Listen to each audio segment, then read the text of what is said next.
دغه مرستې چې یوه بوجۍ اوړه او 2 پیپه غوړي پکې شامل دي د کډوالو چارو ریاست له لورې د بلخ ولایت مقام په همکارۍ د ایران او پاکستان هیوادونو څخه بیرته راستنو شوو کورنیو سره له هر اړخیزې څېړنې وروسته ترسره شوې.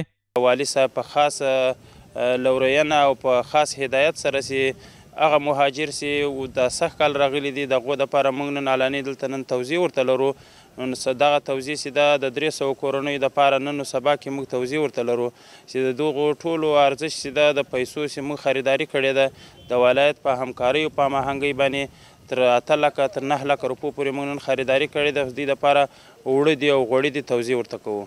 همدارنګه مسؤلین په راتلونکي کې هم د ورته مرستو د دوام ژمنه کوي او وایي چې دغه پروسه په ډېرې روڼتیا سره پر مخ ځي. د هغه مهاجرینو دپاره چې په دویم پړاو کې چې پاکستان هیواد د دوی د رایستلو لړۍ پیل کړې وه او اوس هم بلخ ولایت ته تعداد د کورنیو را روانې دي راځي نو دوی زموږ سره همکاري وعده کړې ده راسره چې کوم مهاجر چې راځي که په ولسوالیو کې که په ښار کې موږ دوی دپاره پوره آمادګي لرو او امارت اسلامي چې څه زیربطه ادارې دي د ولایت په هماهنګۍ په همکارۍ باندې ټوله انشاءالله موږ چمتو یو چې دوی خدمت وکړو. ورته مهال هغه کورنۍ چې له دغو مرستو څخه برخمنې شوي دي خوښ دي او د مسؤلینو څخه غواړي چې د بېوزلۍ کچې راټیټولو لپاره دغه ډول مرستو ته دوام ورکړي. همین است دیگه، خدا رو شکر دیگه از همه والی صاحب بلخ راضی هستیم دیگه. ما ردیمر شدیم آمدیم اینقدر کمک میکنیم بسیاری مشکلات ما رو هم حل میکنیم.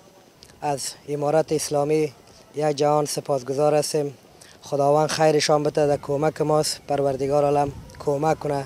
ما دیگه انشالله از شما بسیار خوشحال هستیم. از امارت اسلامی بسیار خوشحال هستیم که برای ما اینقدر کمک میکنه، برای درد دل غم غریبا را انسانا را دیگه کم میکنن. انشالله بر اینا الله خداوند کمک کنه.